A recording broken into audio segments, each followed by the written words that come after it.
নমস্কাৰ বন্ধুসকল, আমি আজি এই ভিডিঅ'টোত শিকিম 11 কেনেদৰে পূৰণ কৰিম অতি সোনকালে অতি সহজভাৱে। তো ভিডিঅ'টো আৰম্ভ কৰোঁ। প্ৰথমতে আমি অংকটো এটা লৈছোঁ, এইটো হ'ল 12 × 11 অৰ্থাৎ 12 পূৰণ 11। প্ৰথমতে আমি এককৰ ঘৰৰ সংখ্যা যি আছে এইটো লিখিলাম 2।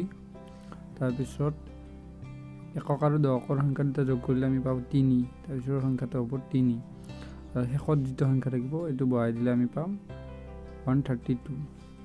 তাৰপিছত আৰু এটা অংক লৈছোঁ, এইটো হ'ল 87 × 11।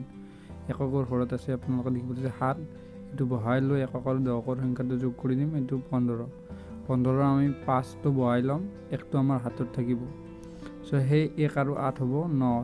এতিয়া এইটো পূৰণফল হ'ব 957। এতিয়া আমি ডাঙৰ সংখ্যা এটা লৈছোঁ আৰু 11ৰে পূৰণ কৰিছোঁ।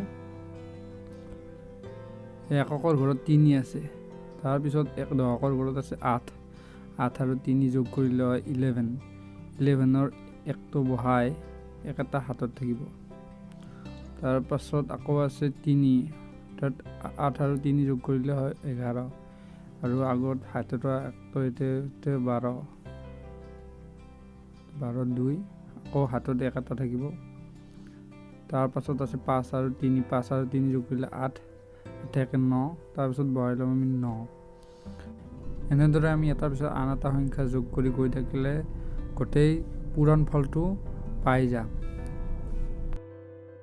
আপোনালোকে এই নিয়মৰে পূৰণ কৰি গৈ থাকিলে অতি সহজভাৱে অতি সোনকালে অতি ডাঙৰ সংখ্যাও 11ৰে পূৰণ ফল উলিয়াব পাৰি।